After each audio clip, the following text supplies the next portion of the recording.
Alam niyo po ba na target ng Social Security System or SSS na ilunsad ang microloan program nito pagsapit sa March 2026 upang mabigyan ang mga miyembro ng pautang para sa panandaliang pinansyal na pangailangan. Ayon kay SSS President and CEO Robert Joseph Montes de Claro, hinihintay pa ang pag-aproba ng Social Security Commission or SSC sa mga polisiya ng programa. Noong December, inaprobahan na ng SSC ang paunang guidelines para sa microloan facility. Sa ilalim ng programa, maaaring umutang ang mga kwalipikadong miyembro ng 1,000 pesos hanggang 20,000 pesos.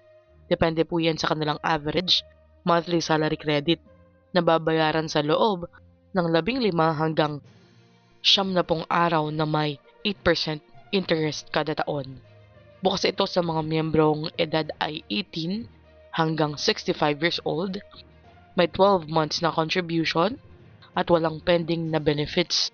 Makikipagtulungan ng SSS sa mga bangko at financial institution sa pamamagitan ng digital platforms.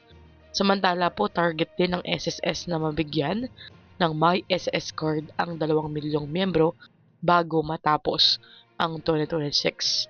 Ang card ay nagsisilbing opisyal na SSS ID at debit card na kasalukuyang ini-issue sa pamamagitan ng RCBC at Union Bank, habang susunod ang iba pang bangko. Ano po ang inyong reaksyon dito? I-comment na sa baba. Mag-a-apply po ba kayo sa microloan program ng SSS? Hanggang dito na lamang po muna. Ito ang Just Infos and Updates. I-like, share, and subscribe para kayo ay updated. God bless you po and have a nice day.